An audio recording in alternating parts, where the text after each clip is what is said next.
Death Valley for 2012. Ball State visiting today. Last week, Clemson took down Auburn for the second straight year. Huge win for Clemson and the ACC. This one coming up at 12:30 on the ACC network. Huge day for non-conference games. The Canes head to Tornado Alley for a top 25 test. Mike London and the Cavs want to do more of this and that against Penn State. And Duke goes coast to coast to prove this is the year. Heck of a win for the Clemson Tigers. Heck of a win for the Atlantic Coast Conference as well. But what did we learn about Dabo's boys? The Noles were bullies. Are they for real? The Hokies survived. Will they get better? Big questions about the ACC's Big Three. This true freshman is special. It didn't take long for true freshman Duke Johnson to prove how important one recruit can be. 3 ACC coaches described the brutal battles for the best high school players. If you don't spend the time, those 2 or 3 years that we're talking about, there's no relationship, so there's going to be no commitment. This is ACC Kickoff Live. Over to the 10, at the 5. Touchdown.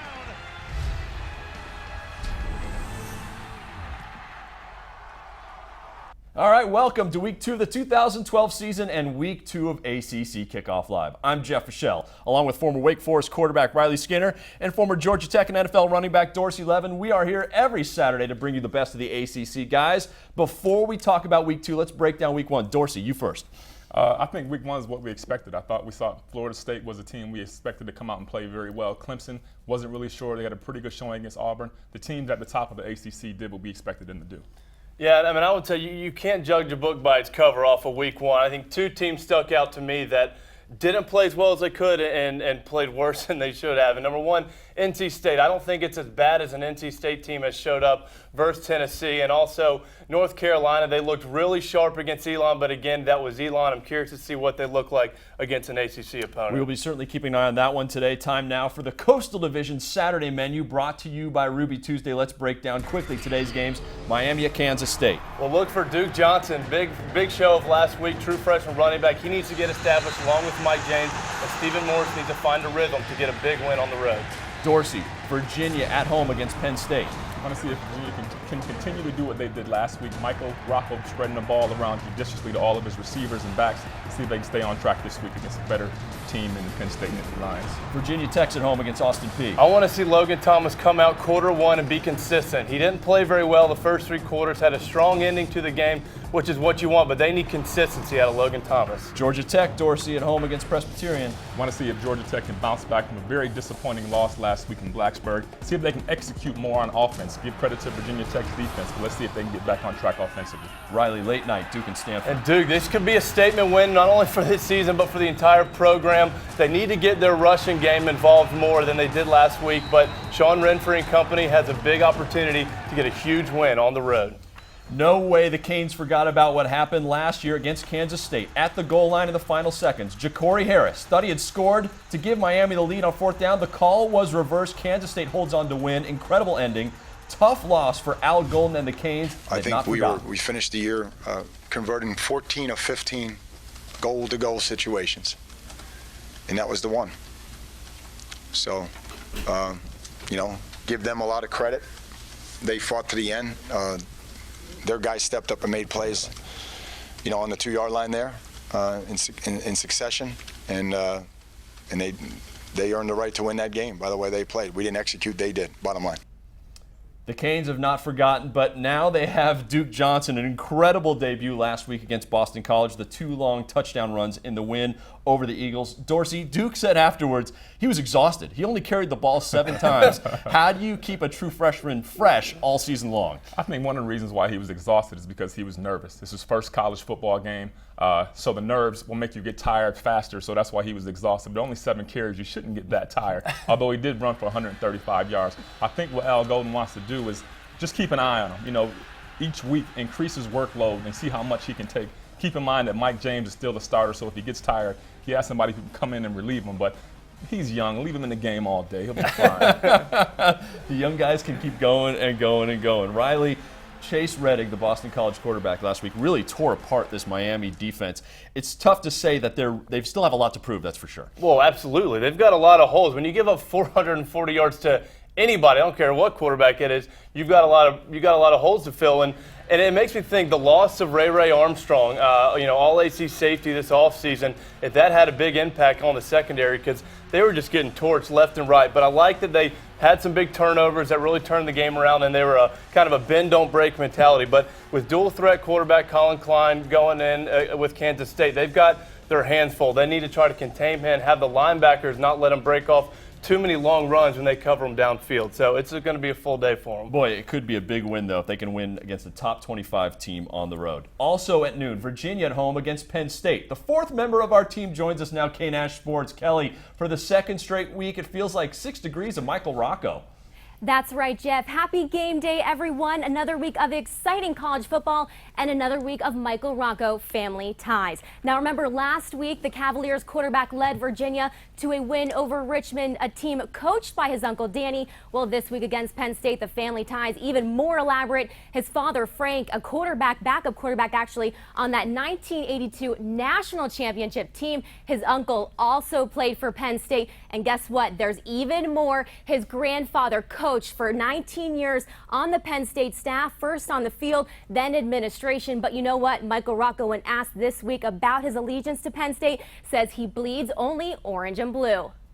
All right, a lot of passion on the field today, no doubt, from Michael Rocco, who looked great last weweek against Richmond in Game 1. Riley, I think it's safe to say he really put his hands around the hold of the quarterback position. He did, and I've said all offseason that he knew that going in. He's a very confident guy. He played with a lot of swagger, and he knows that this is his team. But have a strong week last week, thrown up for 300 yards. Coming in, I think he's got a lot of added pressure this game, though. I think now with this Penn State team, it's almost a must-win, or it looks as a huge disappointment in the eyes of their fans. So, and also with the family ties and all that going along, look for him to come out. I think he needs to continue to spread the ball around and use that triple-headed monster back there in the running backs. They have such a good running game that they did last year and really improved upon it this year. So look for him to continue to spread the ball around and be effective and hold on to that job. You talk about that rushing game. Of course, the number one guy, Perry Jones, he's great. In fact, his nickname is Superman. Mike London relies on all those guys, though, Dorsey. Is it better having one guy or better shuffling backs? What's better for a team? At this day and age, I think it's better to shuffle back. Back when I was playing, back in the Stone Age. We want to stick with one running back because you want to stay into a rhythm and you didn't want to get out of that rhythm. And the more you stayed in the game, the more comfortable you became. But I think at this day and age, like we said, with injuries being a key factor, it's good to have two reliable running backs. So if something happens to Perry Jones, Kevin Parks can come in. He's the same type of running back. He's a dual threat guy. As much as Virginia throws the ball, they work the backs into the passing game as well, which I think is big. But at this day and age, two backs is probably better than one. And to tack on to that, Perry Jones and Kevin Parks are very unselfish, which is what you have to have if you're going to have two running backs sharing snaps. They want to be that 1,000-yard rusher, but if it's more effective when they both share the snaps, then they'll do it for the betterment of the team. And let's give credit to Superman Perry Jones. Last year, the only FBS player with 900 yards rushing and 500 yards receiving. So certainly coming off a great season. All right, with Larry Fedora, North Carolina is putting those Tar Heels on the gas pedal. 62 points last week. Can Gio Bernard leave the Demon Deacons in his wake? Bjorn Werner. He racked up 4 sacks for Florida State in week 1. But now, no Brandon Jenkins on the other side. Do the Noles have the depth to handle it? Duke football players. They went halfway around the world this summer on a goodwill mission. Now they're traveling across the country with a different mission. Shock the football world. This is ACC Kickoff Live.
ask any of us questions coming off?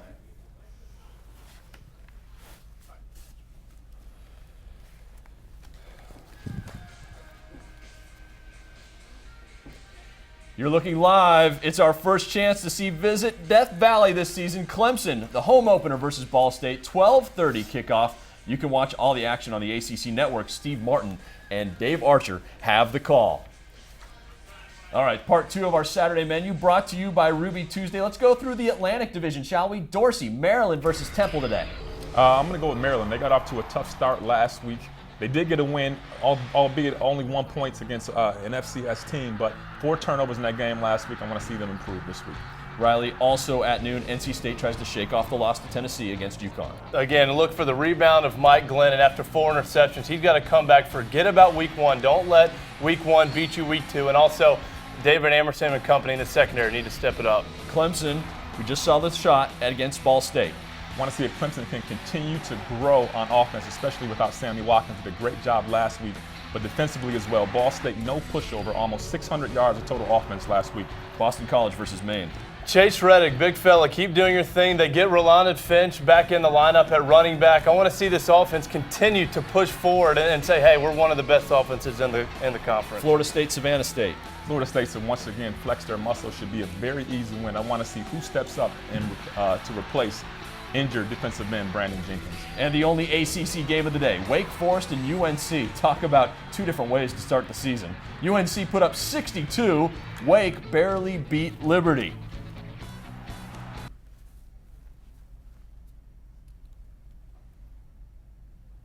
EA Sports. It's in the game.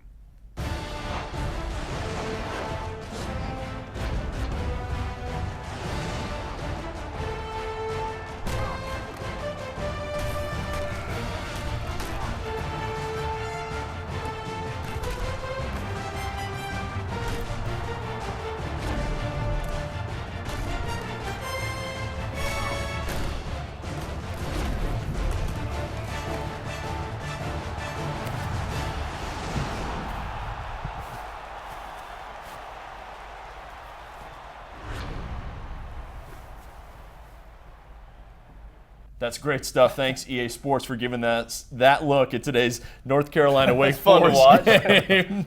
Riley, last week your Demon Deacons really struggled to do much of anything against Liberty. Can you put your finger on what went wrong? It was just a very pedestrian performance all around. They had a tough time getting started fast on offense. They went 3 and out for the first 3 possessions. And to me, it came down to the durability of Wake's playmakers. I mean, Josh Bush and Michael Campanera both went out of the game with some injuries. And Tanner Price just didn't have much to work with. I think as this depleted offensive line, what they're going to need to do this week is move the pocket to get Tanner Price out of the pocket and also use misdirection in the running game and get Josh Harris, if he's healthy, or get DeAndre Martin involved, because you can't sit back if you're Tanner Price against his defense and your depleted offensive line and try to pick them apart. It'll be a long day if they try to do that. You brought up the North Carolina defense. They pitched a shutout last week against Elon. They looked great, and I'd say Dorsey, Gio Bernard looked even better. Yeah, he did. Defensively, like you said, they pitched a shutout 62-0 last week, but I think they have a bigger test this week, and we'll see what that 4-2-5 defense is made of. Gio Bernard, want to see how many touchdowns he can get this week. 3 last week and only 1/2 a play. Punt return, pass reception, and a rushing touchdown. I think we're going to see a lot more of Gio today. Last week, Larry Fedora was asked if he felt like he was using Gio Bernard a little too much. He only had 9 carries last week. He said he wouldn't ride him like a mule, but that he did want to get Bernard the ball as much as possible, which I think is a pretty good game plan. I mean, it's pretty obvious what the kid can do when he gets the ball. I mean, whenever you can, get it to him one way or another. Let him take snaps or something. Yeah, no doubt. All right, well, the impact injury of the week has to be Florida State's Brandon Jenkins, gone for the season with a foot injury. It appeared to happen on a rather innocuous play during last Saturday's game against Murray State. K-Nash Sports has more. Kelly, how does Jimbo Fisher replace a guy who led the team in sacks the past 2 years? Well, guys, he'll be looking to Cornelius Carradine, known as the Tank. Well, guess what? Last week, guys, the Tank came in for Jenkins versus Murray State. He took care of business. 9 tackles, 1 sack, Not too shabby, but this is where things get interesting. They are so deep on defensive end. They've got 8 on the roster, including Bjorn Werner. And guess what? Those 2 freshmen, Mario Edwards Jr. and also Chris Kesher, they were slated to redshirt as of Monday. Now that Jenkins is out, things have changed. Coach Fisher says they will play. Guys, is this a smart decision not to redshirt this duo? Dorsey, what do you think? Play the freshman or redshirt him? It's a tough call for Coach Jimbo Fisher. I say you go ahead and play him. You know, he's a highly recruited guy, highly ranked guy. That's what they brought him in there for. Mario Edwards was the number 1 defensive end recruit in the country, no doubt. Put him on the field. Let's see what he's got. I agree. These guys don't come in here to sit out a year in redshirt. I mean, they're a 5-star recruit for a reason. When you have that much talent, you want to get them on the field early. And the good thing about this, if there is a good thing about losing Brandon Jenkins, they lost in week 1. So it's not like you're burning your red shirt for 5 games. You've got 11, possibly 12, 13 games, depending on how the season goes.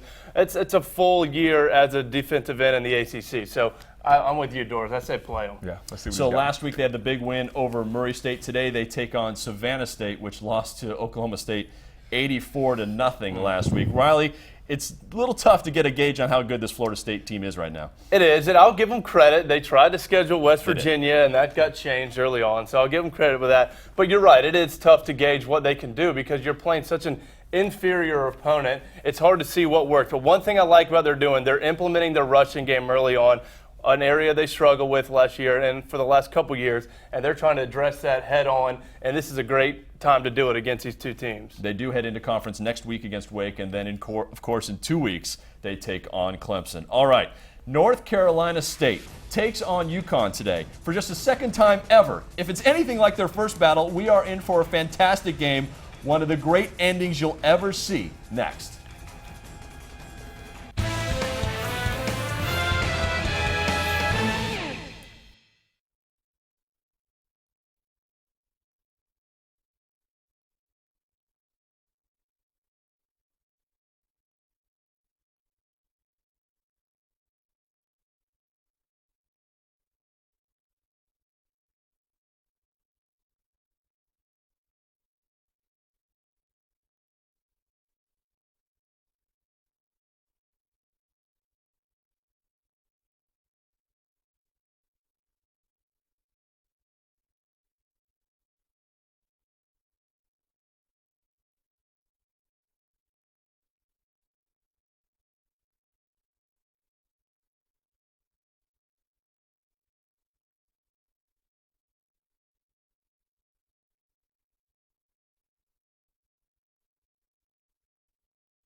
For more on Week 2 of ACC football, tune into the ACC Blitz, powered by Ram. Host Tom Wormy and Coach Tommy Bowden break down the key games, including Virginia versus Penn State.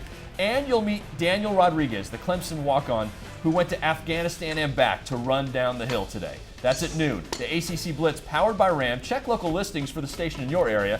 Then after the Blitz, Clemson hosting Ball State. Steve Martin and Dave Archer have the call. They have a preview. thanks a lot, Jeff. We are in Tiger Town, and a Tiger is standing guard over a prized possession here at Clemson, an ACC championship earned last year. Last time they won an ACC championship back in 1991 and came back to successfully defend it the first game, their opponent, Ball State. And history repeats itself again today. And Dave, when you take a look at these two teams, Clemson a winner over Auburn, of course, Ball State beat Eastern Michigan, but both had to rely on very potent ground games. Well, so often we talk about the passing game, Steve. We get to talk about two big-time runners coming off of monster performances a week ago, both over 200 yards. The only game in the country you have two returning 200-yard performances. Juwan Edwards had a 75-yard run in his 200-yard performance, and Andre Ellington in the Georgia Dome a week ago was phenomenal. He ran the football, had explosive plays running it. He had inside tough runs, but he also had some magical plays as well. His ability to put his hand on the ground and stay upright and go 68 yards, which led to a Clemson touchdown, which was a big part of them winning against Auburn this weekend. He posted the biggest number among running backs across the country, and his coaches said he had that look, so they capitalized on that. One other thing that went very well for Clemson last week was Tajh Boyd, their quarterback. His maturation has been tremendous. Fun kid to talk about, Tajh Boyd, a kid that really invested some time in the offseason, dropped 15 pounds. It's telling because he's having a good job. He's doing a good job throwing the football, but he's also creative running the football as well. There's always room for improvement, and his coach, Dabo Sweeney, talks about the areas he'd like to see him do better. He had a great year. For him to do the things that he did last year was impressive as a first-year starter. But, you know, he's got to get better. He's got to improve as a quarterback. He's got to be a better game manager for us. That's Dabo Sweeney, and Dabo really excited about his young quarterback. Now, he's a junior, and so this guy, he expects some of the maturation that you need to have out of an upperclassman. Provided he can keep his helmet on today, it's going to be a great game down here and a big crowd to watch it. Clemson and Ball State. Back to you, Jeff. Gentlemen, thank you very much. More on that game coming up. Clemson, of course, enjoyed its trip to Atlanta last week. NC State did not. The Wolfpack did not play their best against Tennessee. Today, the Pack takes on UConn. Kelly Nash, these two schools put on an epic battle the one other time they've ever met. That's right, Jeff. Back in 2003, the final seconds of the game, and this is how it all went down the road. UConn from its 41 out of the shotgun. Here's Orlovsky, hit as he throws, and it is intercepted by Freddie Andre Lindsey at the 45 of State, 50, 45-40. Lindsey's got a convoy to the 30, the 20, still moving, 10, 5, touchdown Wolfpack! That was Freddie Autry Lindsey who saved the day for the Wolfpack. Now, Dorsey, Riley, tell me you've been a part of something this exciting. Dorsey, you ever seen a finish like that in your career? No, I haven't. That gets your blood pumping. Yeah, that's pretty impressive. I don't think I had a finish that crazy. I will say my sophomore year, we were going into the fourth quarter down 21 against Maryland. Alfonso Smith, 99-yard interception return for a touchdown. We had less than a minute to drive the entire length of the field, 4th and 6. Time running out, 6 seconds left on the clock. Hit my man John Tereshinski in the back of the end zone to send it to overtime. That was by far the biggest rush at the end of a game for me. All right, so we'll see what NC State can do today, of course, coming off that loss. Riley, I think there's no doubt a lot of Wolfpack fans were probably disappointed in what Mike Glennon did, what the offense did last week. Yeah, I think they put a lot on Mike Glennon. He looked a little rattled. He tried to force a lot of throws. He knew that so much of the game plan was on his shoulders. I think they really need to work on getting Mustafa Green and Tony Creasy at the running back position involved a lot more, just to take the weight off their shoulders and be a more balanced team. But the defense gave up a lot of points. We know that with the secondary. But I look at the offense, and Mike Glennon needs to get some help from the running back and from the play calling. Take a little bit off his shoulders. I know he's good, but it's tough when you're the entire offense. Yeah, he threw 48 times last week. I don't think that was the plan for Tom O'Brien. I hope All right, not. Let's stay in the Atlantic Division. Maryland travels to Temple. The Terps barely beat an FCS team, William and Mary, last week, 7-6. Again, Riley, break down a quarterback. This time, true freshman Perry Hills, his first action in college football. It wasn't pretty. It wasn't pretty. We all know that with 3 interceptions, an interception on a second pass. But look, what he needs to do is go back to this film as a true freshman and say there's some positives I can take away with it. One, they got the win first and foremost. That's huge. That's all they're looking for out of their quarterback. And number 2, he orchestrated a 69-yard touchdown drive to set the go-ahead touchdown in the fourth quarter. And that's big resilience and determination by a freshman quarterback after all those mistakes. So he just needs to improve on what he did the week 1. But big fella, try to limit the turnovers. Yeah, that is definitely a learning curve right there. Maryland 6-1 all time against Temple, by the way. That one loss, though, last year, 38-7. Dorsey, we saw Boston College last week put up a lot of yards, but they lose to Miami. Today against Maine, I think we all had to be impressed, though, with what we saw. A better Boston College offense than perhaps we expected. Yeah, definitely impressed. And we saw some things from them that we didn't really expect to see, which is all the passing yards. A lot of positives to take away from a game that they really were into the fourth quarter. Chase Reddick, like you said, 441 yards passing. And I think he's found the go-to receiver, and Alex Amadon, who had 10 receptions for 139 yards, but Taj Kimball also had 130 yards receiving. So I think he's found a couple of guys that he can depend on in this passing game. He's going to need it in this ACC. And I know Coach Frank Spaziani really felt they should have won that game last week. Biggest surprise of week 1, in my opinion. Chase Reddick's performance. Just that Boston College offense as a whole. Yeah, over 500 yards of total offense. Okay, well, you know, when LeBron James is tweeting about your college debut, you know you're kind of a big deal. That was Miami's top recruit, Duke Johnson, last Saturday.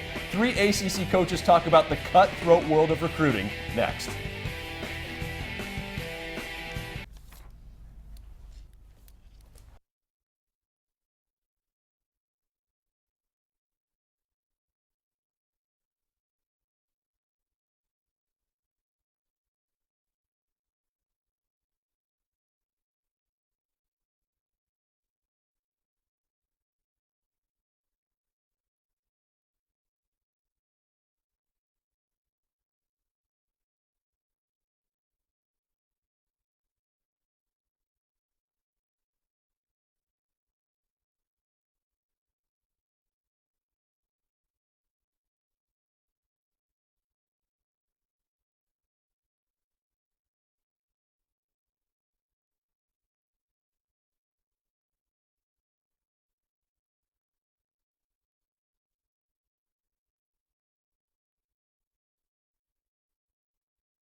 Freshman Kelly. Fans are weighing in on this too. Who's our pick?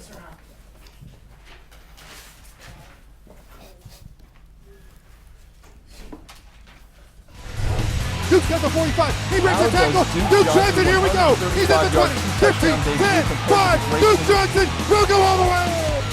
OMG, it is Duke Johnson. Welcome to college football, my friend. Duke Johnson goes all the way for the second time today. 56 yards for Duke Johnson. Big play, Duke Johnson. How does Duke Johnson's 135-yard, 2-touchdown debut compare to the great lineage of Miami backs? Edgerrin James made his debut in '96 against Memphis, racked up 56 yards. Clint Portis scored twice in his first game against Florida A&M. Frank Gore and Willis McGahee both made their debuts against Penn State in 2001.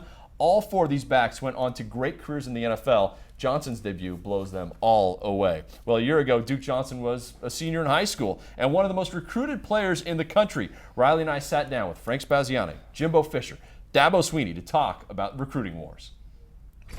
Guys, we're talking about the evolution of recruiting. Frank, how has it changed over the years since you've been coaching?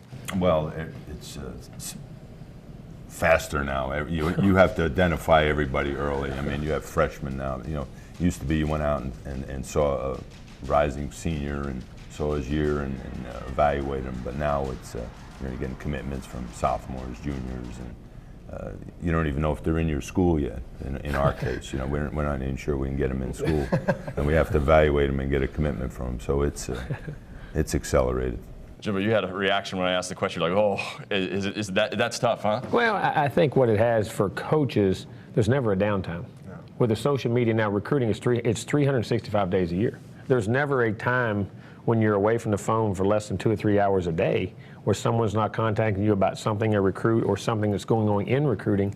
And you have to do it. If you miss a week, you miss a day, you're behind. And then that person moves on. And it's just the process has sped up so much. And for coaches and their families and the people who work there, there's never a downtime. There's really never a downtime. And I think it's good for kids, and we're doing that, but also I think we got to be very careful about the way we do it for longevity and the burnout process that can occur during coaches. But it's something you have to, it's part of it today, so we have to deal with it. Yeah, there's no question. I mean, I was just making a comment to a coaching buddy the other day, and that's like, you remember way back, when I first got in this thing in the early 90s, you'd go out in May and you'd really, all right, let's go evaluate these upcoming seniors. And you'd really kind of come off the road in May, and then you'd spend your summer, right, and then we kind of really figuring out who you want to get dialed in for the season. And then you'd use the season to decide who you wanted to offer in January, and then you'd bring them in and sign them. Whereas it's all moved up in the month of July. I was making the point that, man, I feel like it's January 1995 right now in the month of July, just because you have a lot of kids coming to your campus and you have to be recruiting ready all the time. And as he said, it's even when you get a couple weeks of downtime, you're really never away from it because recruiting never stops. There's so much information. These guys communicate with each other. Everybody knows who everybody's recruiting, and so guys make decisions because a lot of them know where they want to go. They want to secure their spot, and so it's made it very interesting. And then as Frank was saying, you're having to evaluate sophomores. And they still got 2 years to go of making good decisions, staying healthy, being good players, and so forth. But it's tough. Has it been tough for you and your assistant coaches to actually get acclimated to the social media? Because you didn't use that when you were in college. No, I didn't get a cell phone until 2000, and first time I ever got on the internet was in 2001. I remember it. I got a big old huge 19-inch screen computer, and I was like, wow, I'm trying to dial up AOL, and it'd take forever to hook up. Finally say the heck with that one, and now I'd get lost on the recruiting trail. I'd stop off and the local gas station. Hey, where's the school? Find the water tower, and then find the school somewhere close to it. And now it's GPSs and internet and everything is right now, so it's been amazing, and I think all of us coaches have had to adjust, but we probably all have a couple of really young guys on the staff that handle all that for you. Keep us on the cutting edge. But that being said, still, how important is the home visit to you? Well, recruiting, no matter how much you talk about the other, it gets back to relationships. And relationships are built during time. It takes time to build a relationship. I mean, you can come in and talk and sound good, but today, if you don't spend the time, those 2 or 3 years that we're talking about, there's no relationship, so there's going to be no commitment. And it still goes back to the home visit. It goes back now to the thing that the kids are doing much better than they've ever done, and as far as they're coming to us unofficially. They're turning up their process early too, so they're coming unofficial. Then they come to your spring game. Then they come to your camp. Then so that relationship that you build, and then the constant communication with the Facebooks and all the I may be out of whack here, but that's just one I know. I'm a Twitter. I mean, it's whatever it is, But it's still recruiting. No matter what you say, it goes back to having a relationship. And that's the key, and that takes time. But you have to put that time in. It's just that time is greater now than it's ever been. A lot of them are graduating early as well. Yeah. And so that's kind of sped up the process. Well, I found that the rotary phone is not working anymore. Coach Spaziani throws us a zinger at the end. It wasn't fun talking to those guys this summer, and that was actually right after Coach Jimbo Fisher had outlawed Twitter for his guys. Remember that, Riley? Oh, yeah. That was a big deal. They're still adapting to social media for sure. All right, guys, time now for our Ruby Tuesday Fresh Perspective. Dorsey, you were recruited in the late 80s. We know things have changed a lot, but how have they changed? In the late 80s, it was like the Stone Age compared to right now. Riley, you were still in Pampers, I believe. Or not even born, apparently. Just to rub it in, apparently. Yeah, but like Coach Spaziani said, I had a rotary phone. We didn't have call waiting, so if you couldn't get through, you had to wait. The phone was busy. I think the biggest thing is there was no internet. You know, all of my mail came via snail mail. That's how they communicated, or they called you. There was no email. There was no internet. It was a completely different time. Whereas now, I heard them talking about making home visits. You can even do that over Skype right now. I think the most important thing is that as a young player being recruited, if you get to talk to Jimbo Fisher, I think, or somebody like that, and you get to look into his eyes and talk to him, that's big.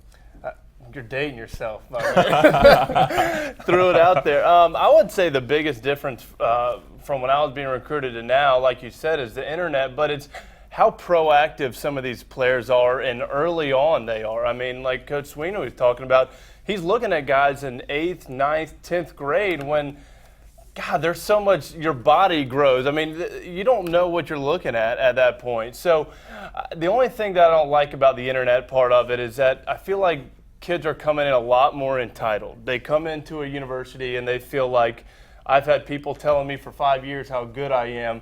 I don't need to listen to you, and I need to buy in. I don't need to buy into this university. I'll do what I do. And that's the only tough part. I saw a little bit of that when I was at Wake Forest. Some guys coming in and feeling like they already have proven itself, and that shouldn't be the case for freshmen. But for exposure for young guys that may be in a small town, it's great, the technology that's out there. Yeah, now. I mean, I think we're seeing them put together their own YouTube video clips of what they've done to showcase themselves to coaches around the country. Well, this all started, remember, talking about Duke Johnson's big day, and that got us thinking, who's had the best true freshman season in ACC history?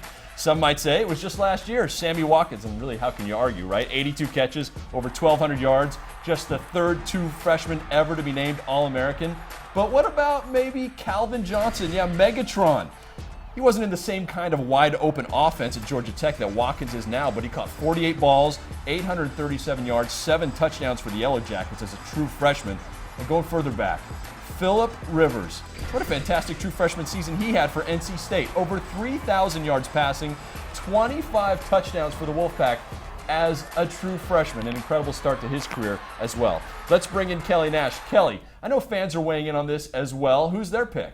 Well, we posed the question on Facebook, who had the greatest freshman season? Guess what? Sammy Watkins running away with a vote. All right, not really. It was close, really close between him and Phillip Rivers. Sammy Watkins with 45% and Rivers with 34%. Johnson with just 9%. So it is Sammy Watkins. Guys, what do you think? Who's your pick? Riley? Man, they're hating on Calvin Johnson. I would say, looking at the statistics, you want to say Sammy Watkins, but what Calvin Johnson did in the offense that he had, his plays were one-on-one plays going over defensive backs. Sammy Watkins was put in a nice situation with an explosive offense. I'm going with Calvin Johnson. Unfortunately, I didn't agree with much of the You're outnumbered by the fans. Dorsey? I'm going to agree with the fans and go with Sammy Watkins. I love Kelvin Johnson, being a Georgia Tech guy. And by the way, since we're talking about recruiting, somebody said that if you go to Georgia Tech, there's a pretty good chance you may end up on the cover of Madden. I'm just saying. But with that being said, Sammy Watkins was also a special teams threat, which I think Calvin Johnson didn't bring to the table. So I'm going to go with Sammy Watkins. Good point on the special teams. Yeah, in case you didn't catch that, yes, Dorsey Levens has been on the cover of Madden, as has Megatron over the years. So Georgia Tech putting out the players, that's for sure. All right, next, it just got tougher for Logan Thomas to find a go-to guy. Georgia Tech, meanwhile, tries to rebound. And how Tajh Boyd torched Auburn with his arm and his legs.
Virginia Tech has done a great job of, doing their thing in the ACC. You look at the record and you look at the success that they've had on the field, and it is what it is.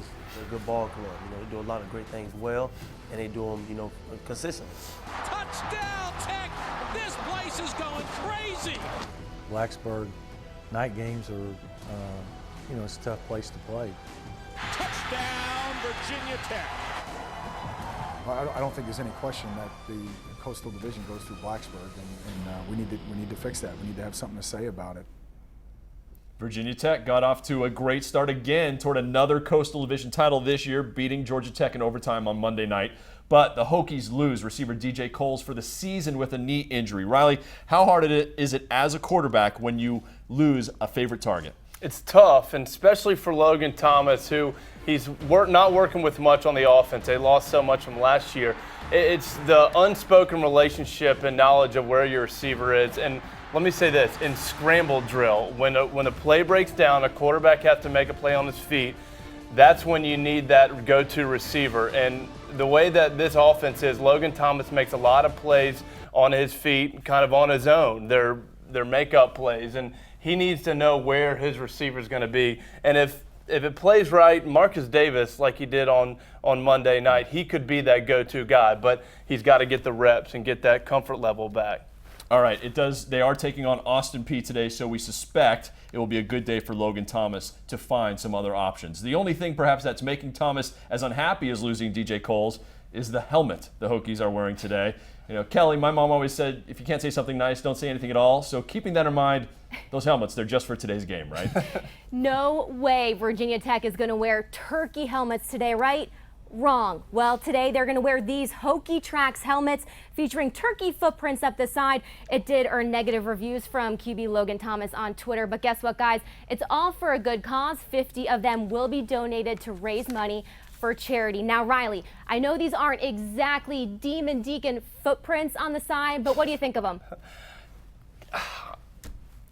Thank God it's only for 1 week. If it was going to be a recurring thing, we might have to have a talk with the equipment manager for Virginia Tech. But at least they're for a good cause. Dorsey, you ever worn a uniform, college or pro, where you just were not happy putting the thing on before the game? Oh, absolutely. I played my first 2 years of college football in Notre Dame, and I don't think they get any uglier than those uniforms. They're just plain, blah, just no.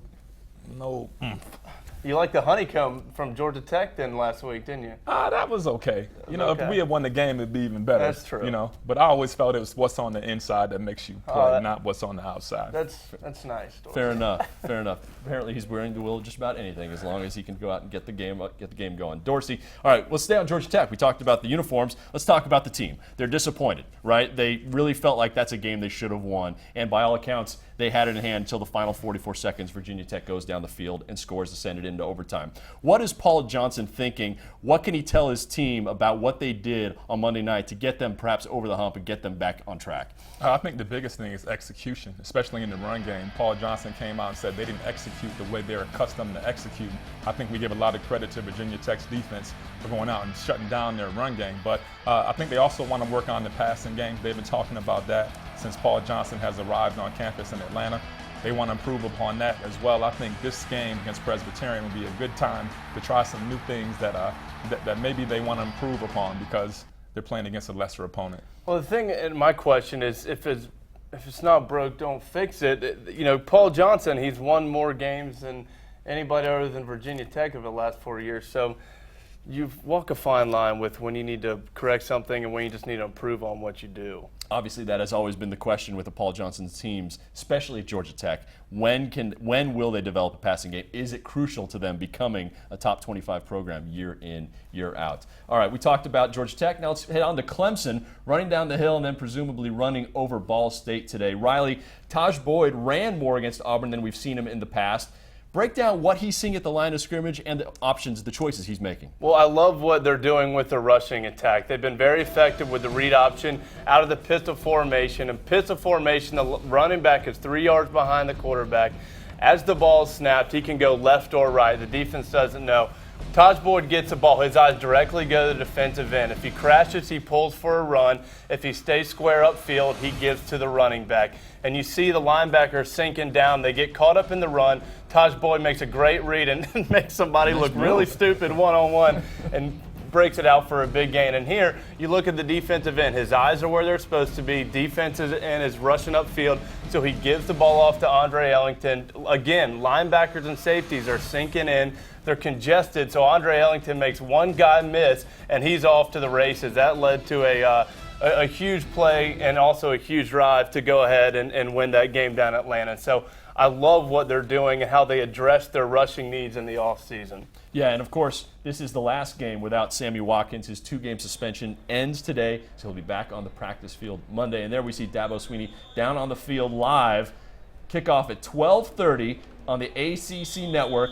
The Clemson Tigers, ranked 12th in the country, going against Ball State. Clemson leads the all-time series 2-0.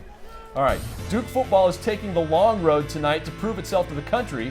Some Blue Devils went on an even longer journey this summer to help people in dire need.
There we are, Death Valley, Dabo Swinney talking to the troops.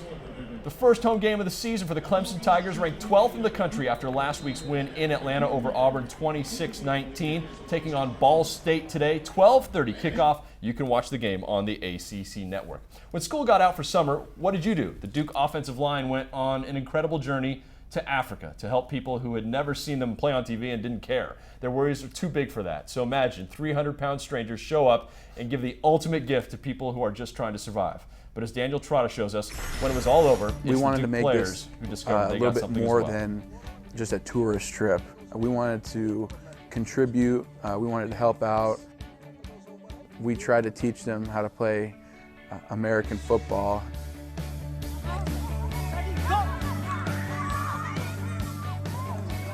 None of them have ever heard before, never seen it before. None of them have even seen a football before.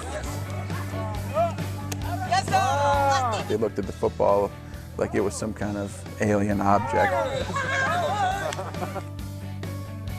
And so it quickly turned into us just playing soccer with all the kids, which was fine, and it was good for us because we had been, in the process of drilling a well for a couple days, and it was good to break that routine a little bit and get to have some fun with the kids as well.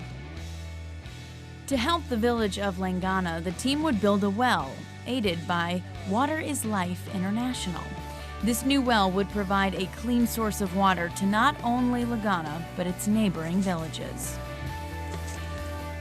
Some cases, people are walking, 4 miles, 5 miles.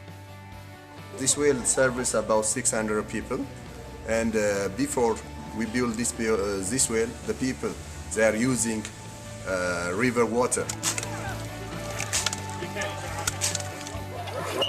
I'm feeling it. You're not getting tired yet, are you? That's real labor, fellas. It's hard labor. That's all. That's what they have to do to survive out here, you know. That was one of the toughest things I've ever done. We're over there huffing and puffing and like trying to drill this well, and little Ethiopian men are like running around looking at us like thinking we're just gonna go over there and knock this well out probably like 5 minutes. And we didn't last but 2 minutes, and we were needing the rotations, and they were helping us, and they were like, oh my God. They were really cheerful about it, really good people about it. We really wanted to get into these rural villages and communities, build relationships with the people that we were working with. So it was great on both sides. Not only were we helping them with the well, but they were helping us. After their drilling was done, the linemen wanted to leave one more mark on the village, a plaque connecting the two places, which simply read, Faith, Family, Future, and Football. Faith, family, future, football. Those are things that Coach Cutcliffe really believes strongly in, and during recruiting he tells you about it. It's not just something that gets lip service around here. When I saw the picture of it, you know, it's hard not to tear up. That's exactly what it's all about. That's across the ocean for someone to see. I say to you, God bless you. Go Duke, go Duke, go Duke. And now, after a successful trip to Africa, the offensive linemen find the bond they formed overseas has become vital to their success on the gridiron. I've noticed a difference in the workouts. We're all pushing each other so much because we've seen what we can do when we're pushed. We've seen how hard we're willing to work drilling wells, and we know that if we encourage each other, what we can get out of each other. One of the things that you had to develop over there is kind of a sense of trust. You know, everybody had their own responsibility, whether it was well drilling or something else. We kind of, you know, had to trust in the guy next to us to get his job done, just like we have to do on the football field. Love seeing that bond amongst those guys. It's just the sense of well-being, the sense of commitment to each other. It's stronger all the way through this building, so I believe in my heart it's going to have a strong impact on Duke football. And I want to thank Danielle Trotter for that great story. Dorsey, how important is it for guys to have ways to bond as teammates? I think it's really important, especially for guys like offensive linemen when they're in the trenches fighting and it gets down dirty, ugly in there. I think it's great, and also to see that there are more important things in life than football. You know, they're drilling a well for people to have water. I think that shows an appreciation of how well we have it over here in the States. Yeah, absolutely. And of course, Duke now tonight, you know, all that aside, has a huge game taking on Stanford. Of course, the Cardinal, no Andrew Luck anymore, but still a top 25 team. All right, guys, Riley, can Duke beat Stanford tonight? If they do, they got to get Josh Snead, the running back, more involved. We know that Connor Vernon and Sean Renfrey can get it done through the air, but and also want to see if it comes down in the fourth quarter, can they finish? That's where they've lost a lot of games over the years, those close ones that can get them to the bowl game. They haven't finished. And the seniors like Connor Vernon, they need to step up and say, look, this is a year we make things different in the fourth quarter. And I think if they play like they played last week, there's a good chance they can. It'd be a monstrous win for them if they could. Yeah, I agree with Riley. I think they have to run the ball first and foremost. The strength of Stanford's defense is stopping the run. They've held the last four opponents under 100 yards rushing. Last time they played Duke last year, they held Duke to under 30 yards rushing. So if they can run the ball and go at the strength of Stanford's defense, I think they can break them down and win the game. Duke, to show you how big tonight's game is, Duke has not beaten a ranked team on the road in 41 years, and since coincidentally that was a Blue Devil team that beat Stanford. All right, it's time. Riley and Dorsey, North Carolina or Wake, who will win? And maybe they're looking at that game for their player to watch. That's next.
No ifs.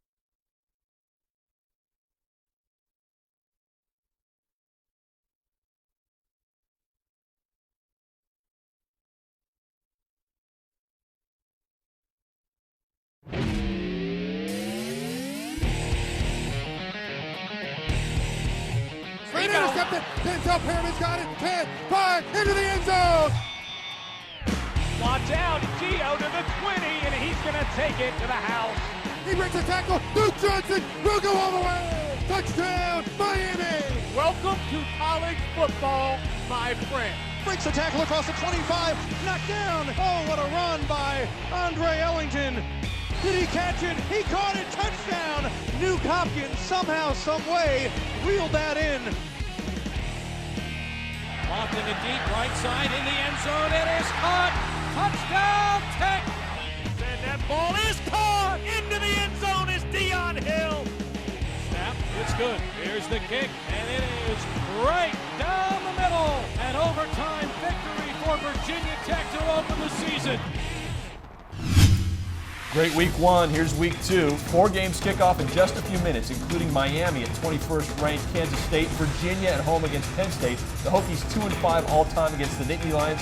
These two schools first met 1893. Then at 12:30, Ball State visits Death Valley.